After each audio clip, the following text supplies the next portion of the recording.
প্রিয় দর্শক মন্ডলী, আজকে আমরা আসছি একটা নষ্ট ইউপিএস কিভাবে সারানো যায় এই নিয়ে আলাপ আলোচনা করতে। আপনারা সবাই ধৈর্য সহকারে ভিডিওটি দেখুন, দেখলে বুঝতে পারবেন যে আসলে কি। আমরা ভিডিও শটের জন্য আগে থেকেই নাটগুলো খুলে রাখছি এবং এটা চেক করেও রাখছি। এই যে দেখেন আমাদের যে ব্যাটারি কানেকশন, ব্যাটারিটা আমরা এখন মাপ দেবো। আসলে এটা চার্জ ব্যাকআপ দেয় না, একটা একটা করে আমরা মাপ দেবো। এই যে 1 ভোল্ট দেখাচ্ছে, 1 ভোল্ট দেখাচ্ছে। ব্যাটারিটা আসলে ফুলে গেছে, ব্যাটারিটি ভালো না আমরা আশা করতেছি। ব্যাটারির মাথা নষ্ট হয়ে গেছে।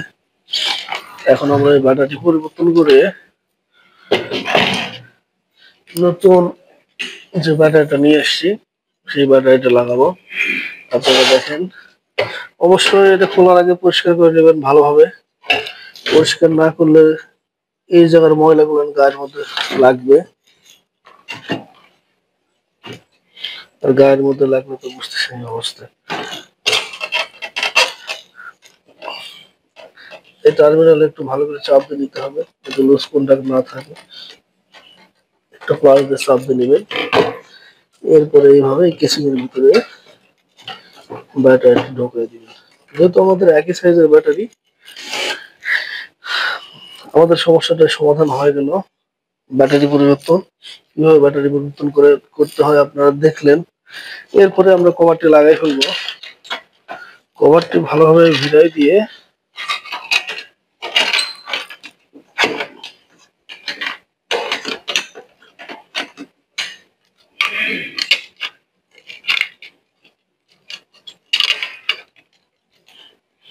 এই যে ব্যাটারির উপরে কভার, ব্যাটারি যদি নড়াচড়া না করে, এটা আমার উপরে রাখছিলাম, খেয়াল ছিল না।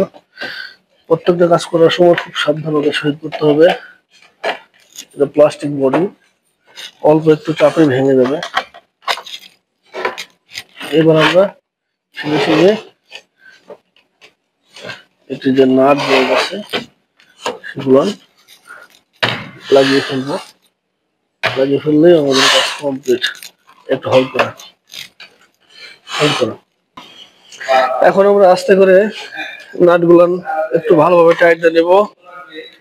টাইট দিয়ে নেওয়ার পরে আমাদের কাজ সম্পূর্ণ হবে। নাটগুলো আস্তে করে ভালোভাবে টাইট দিয়ে নিতে হবে, যেহেতু একটু প্লাস্টিক ফ্রেম, সাবধানতার সহিত করতে হবে। এটা আমাদের একটা শর্ট ভিডিও,